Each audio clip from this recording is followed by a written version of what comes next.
Hey guys, welcome Boone down south. So I got this project I'm working on, and it's bigger than a 4x8, and I've got a clamping guide that'll clamp across the 4x8 sheet for putting my circular saw, up against to cut across and make straight cuts. But 8 foot wide or longer than 4 foot, I don't have anything. And I went to the store, and the guy pointed me to this Kreg straight edge guide, extra large. And I really want this for a couple things. Obviously for sheets of plywood that I want to mark straight lines on, so forth, but also acts as a guide, not just from a circular saw, but from a router.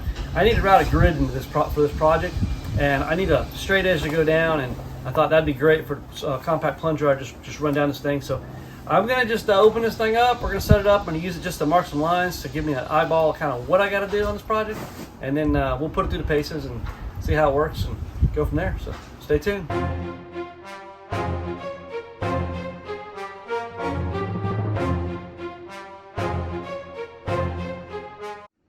All right, after you go through the arduous task of nearly cutting 3 fingers off and stabbing yourself in the gut while trying to just open the plastic package that all this comes in, and you finally get the parts laid out, you got 2 shorter pieces, 2 longer pieces, some metal bars here. I guess we're gonna tie these all together, some miscellaneous pieces, and then what scares me the most is for a guide system, I've got a manual.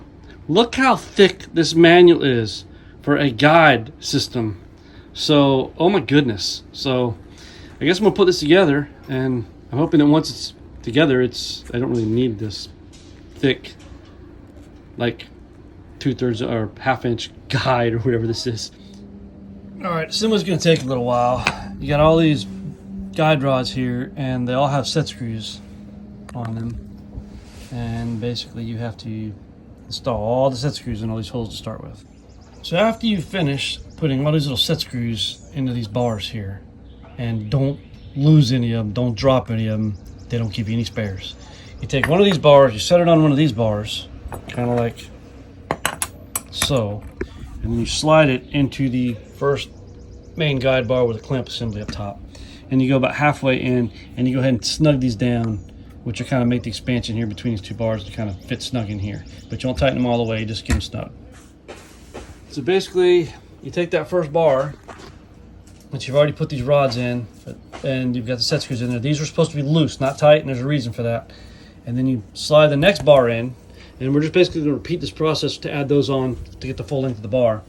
And basically what you're going to need, a straight edge, and you want to like kind of pull these together really tight. I might put a clamp on either one to keep both these bars tight against the level here, and then go ahead and tighten all the set screws super tight. But I say go a quarter turn past snug, because otherwise you could mess it up. But anyway, so that's what I'm saying, quarter turn past snug. Yeah, that's all right. Now that you got all these tightened up against the level all the way down, and I put it right against the edge of this piece of plywood here, and it's got a nice edge all the way down it, so I feel good about that. I think I'm gonna like the product, but I'm like 45 minutes into this job. So I'm just putting this thing together. So don't think you're gonna go to the store, buy it, come home and use it in 10 minutes, because no, not a chance. But next thing we're gonna do is this grip thing, the clamp over here. We're gonna install that into the rail here, and then I guess there's this handle here that's gonna slide into the rail as well. So we'll do that and get that taken care of. If you can see this, these pieces just slid right into the track, pretty easy, and this will move up back and forth, and there's some pieces to lock that in. We'll install the next step. That's a P3 bit, and it's a 10 millimeter on the backside. One nice feature on the backside of the handle are clips to hold the Allen wrench that you were using to do all the set screws. So if you ever need to readjust, it's always right here, right size. The next piece are these cut line indicator stops. You're supposed to thread this adjustment knob and a nut into here. I didn't see any loose nuts anywhere. I thought, oh, I'm missing pieces, but then they were already attached here. So they don't tell you that, don't show you that in pictures, so that's okay. Just take the nuts off of here and use them for that. So basically, you got some markers here. If we were cutting on the other end of the wood with our guide stops, we can line it up for a circular saw, for the width of your saw, so you know where your blade's gonna cut. Same with a trim router, etc. Probably not gonna use that. I'm probably gonna make my marks, line everything up the way I need to do it, and go to it. But basically, the idea is this will be at the head, and you come down here to this piece. Basically what you're supposed to do is slide this forward, and while that's, oh, I put that on backwards, I gotta reverse that. That's right there, it's gotta be reversed, flipped over. But you push that against there and then pull back with a handle, and that locks us into place based on, I guess, how things are set up underneath here. So that's the plan anyway. So basically, just got this set up. I'm gonna try to draw a line across here. Is all I really want to do. But the idea is to put the head end down there against this. And you take this up like this, right? And as you hold this piece in place against here and push, you pull back on the handle, which makes it secure and tight. Now it's snug on there, and it's not going anywhere. So that does make a good solid grip. So again, I'm just gonna mark a line, and now I may cut with a circus saw. I'm not really gonna use the guide blocks and all that for the circus saw. I'm just kind of lining it up based on the offset of my blade and go from there. But actually the idea is to set your guide marks here so you know where your offset's going to be, so you can always set your measurement and the bar so far from your saw. But I don't want to spend the time on that right now.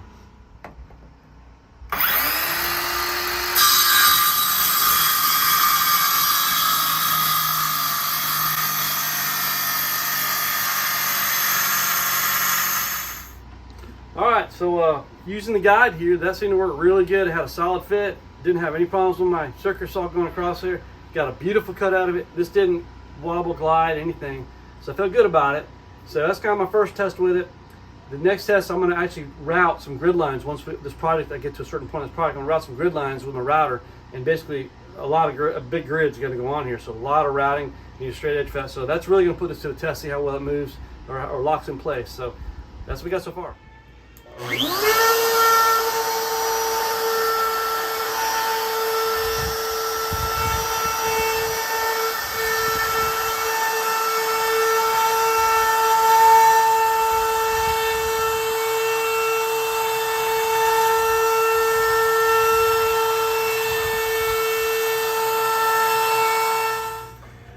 Okay, I put some time into this Kreg edge guide, and I'm very happy with it. It's not perfect.